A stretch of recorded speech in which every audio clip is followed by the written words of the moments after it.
252 Cyberspace Operations Group. I think you guys have one of the most interesting missions, and it's really becoming, I think, more known now. To what you were saying, it's kind of the nerds sitting over here on the side, and no one ever talked to the cyber guys. And now it's kind still that way. And it's still a little bit that way, but now it's kind of becoming a little bit more of the, hey, this is what we can do, and this is what we provide.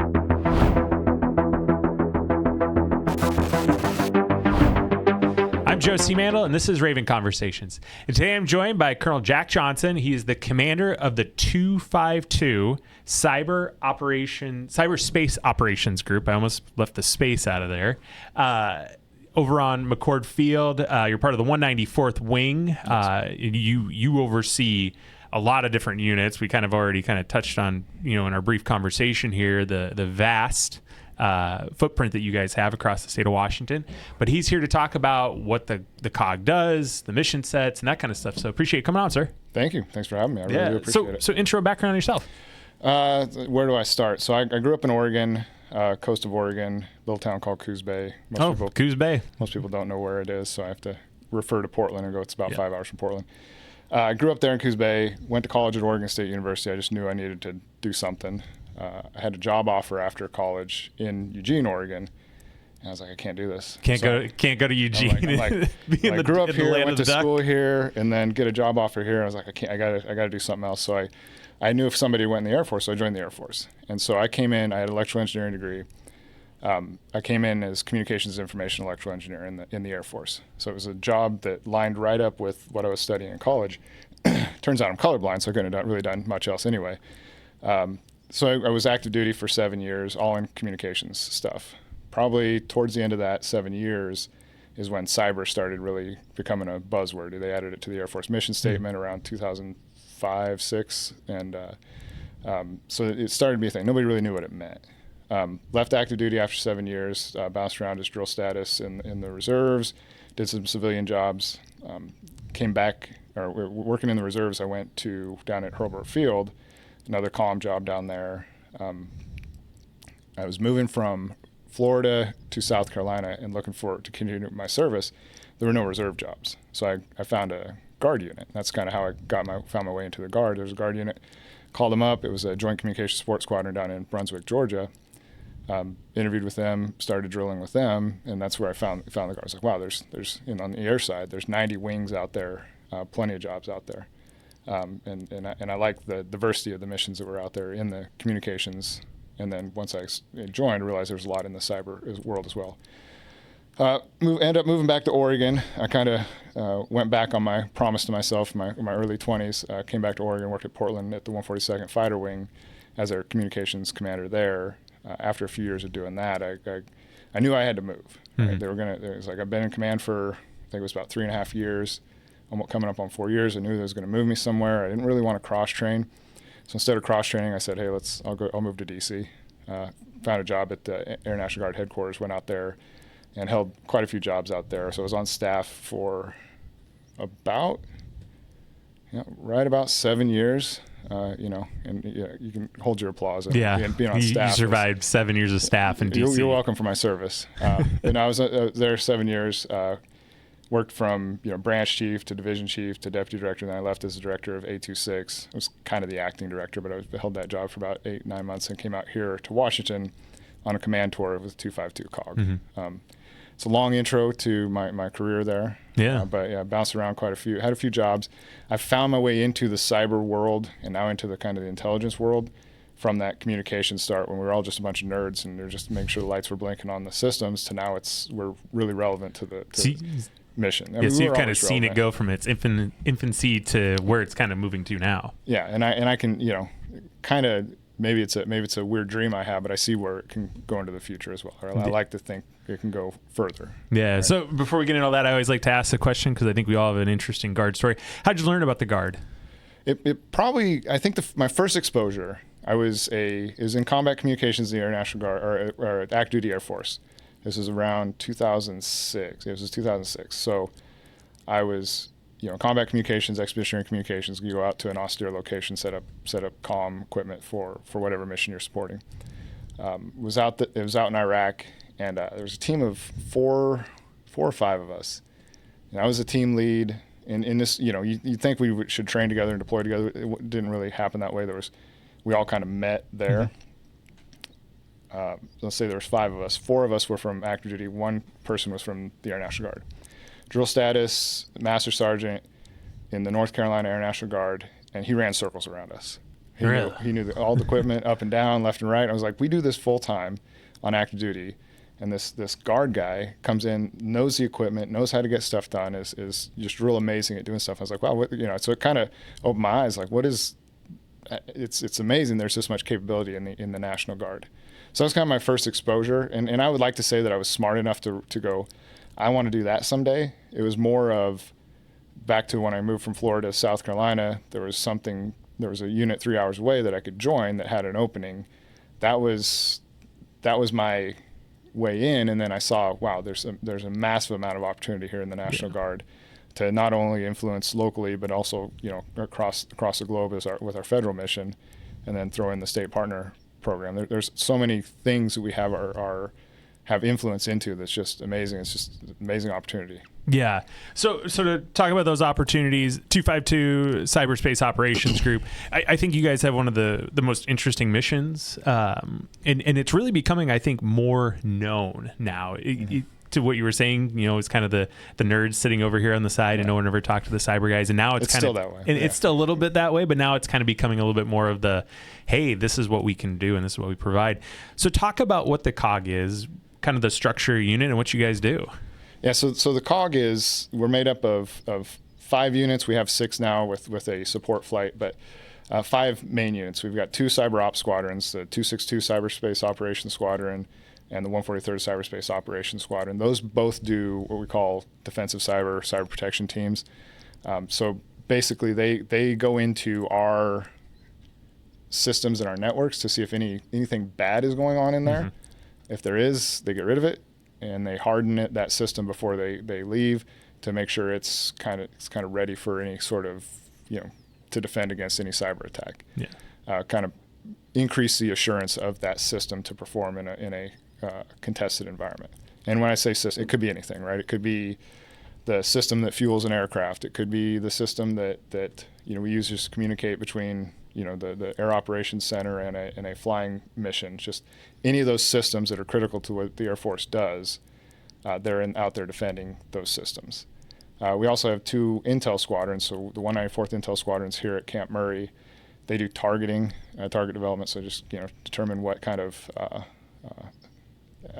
payload to use against specific targets.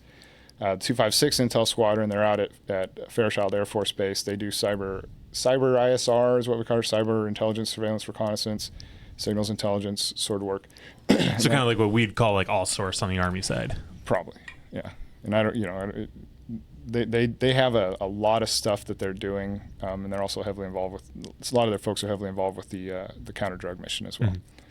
Then also we got the 242 Combat Communications Squadron out there at Fairchild as well. So back to what I was saying when I was in Combat Comm, they have equipment and personnel trained to go out and set up some sort of communication network in an austere environment or a very bare bones environment. So they're probably, out of those 5 units, the Combat Communications Squadron in Fairchild is probably the one that's most aligned to what we would think of domestic operations in the National Guard. Yeah. Right. There's a fire, there's a flood, there's something that they're going to go respond to. They're going to set up communications so first responders and those response personnel can communicate. Yeah, those would be like the visible ones you would see. Yeah. Now the other units in any kind of like state mission, you're never going to see some of them. We can't use in a state mission. And some you can't use. We can use the people. We just can't use the capability. Yeah, exactly. So talk about some of the missions that you guys are taking on right now, like that really affect really kind of the state mission, right? I think the one that's we always kind of bring up is the state state partnership. Sorry, the Secretary of State's office and voting system security that you guys are providing.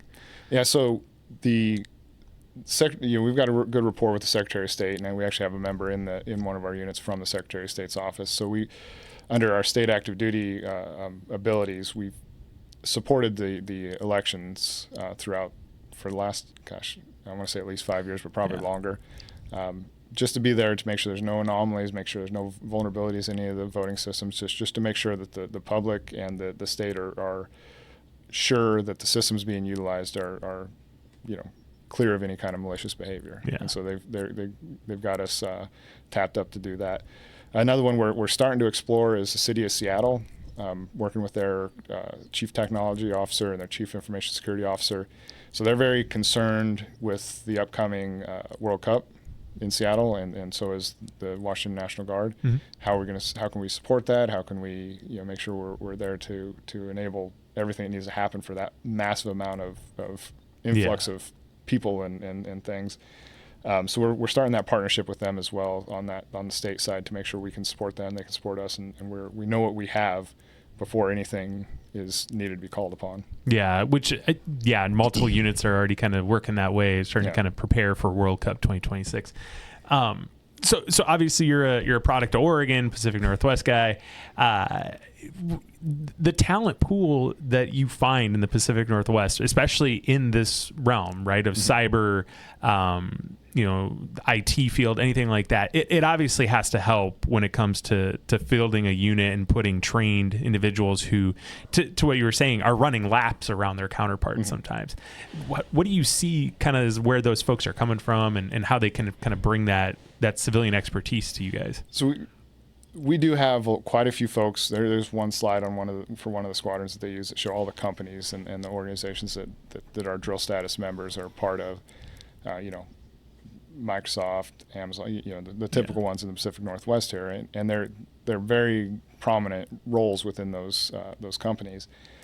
It's great having that, right? It's a recruiting pool a little bit, but it's also a way to share information. Like they can come in on a drill status weekend where we're focused on training and being ready for any kind of mobilization or activation we may need to face, and they have that outside expertise and maybe some more kind of further down the line information and techniques that we may not have on the active duty or on the full-time side, and then our active duty counterparts may not see that as well, right? They're going to be trained on typical stuff. There's training organizations or the typical air education piece that we do to train our folks, but that currency on emerging and future technologies isn't really there, but we get that from our drill status members. Yeah. Now on the recruiting side of that, it's probably kind of multifold. Like we have some folks that, and I would encourage anybody out there who's looking to join the military.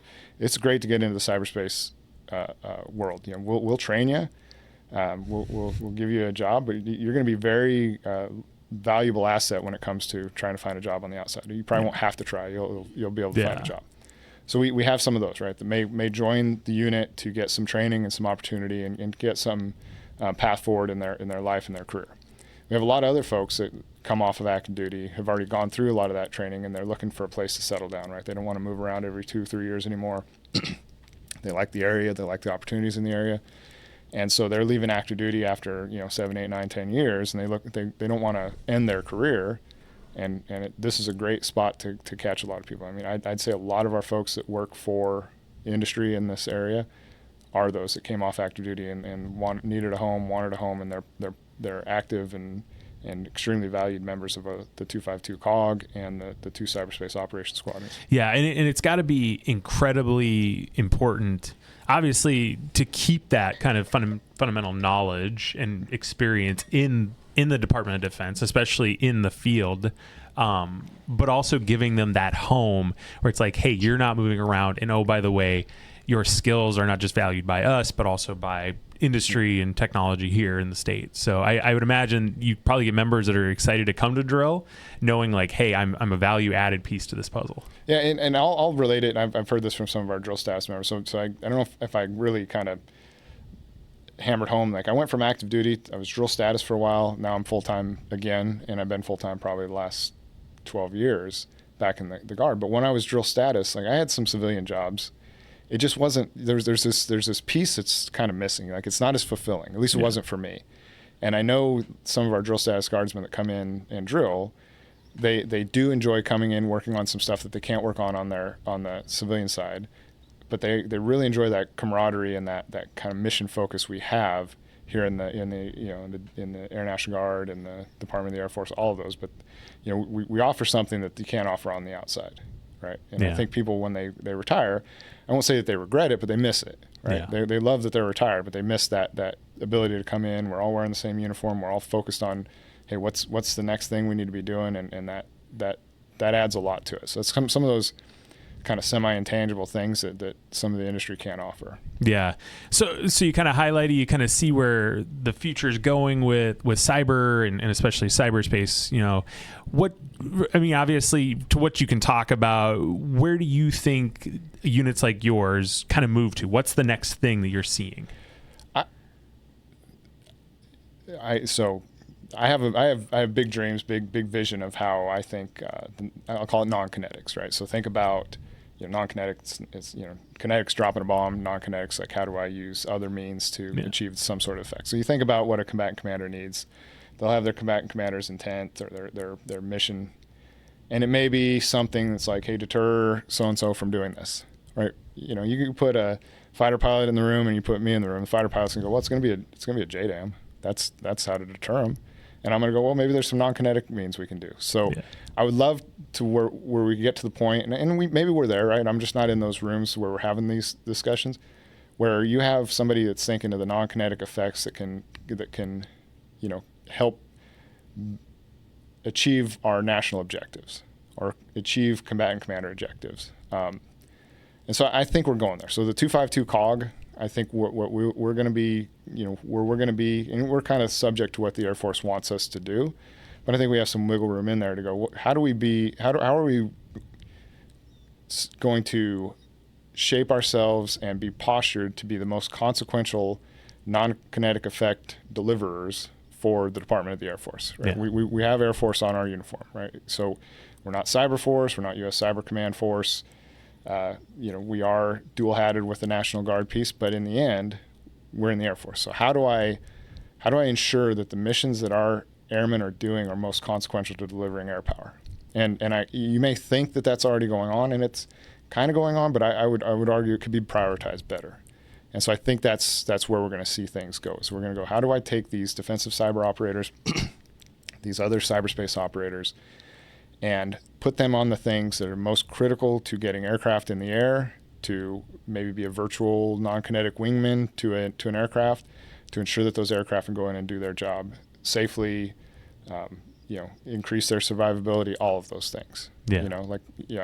I say, I didn't come up with this, but I like to say that if something were to happen tomorrow, if we're all ordered to go do something tomorrow, we're going with what we have. Yeah. Right. So there's not more, fifth gen aircraft that just that they're holding off waiting to give us. There's not more refuelers or other things. We have what we have.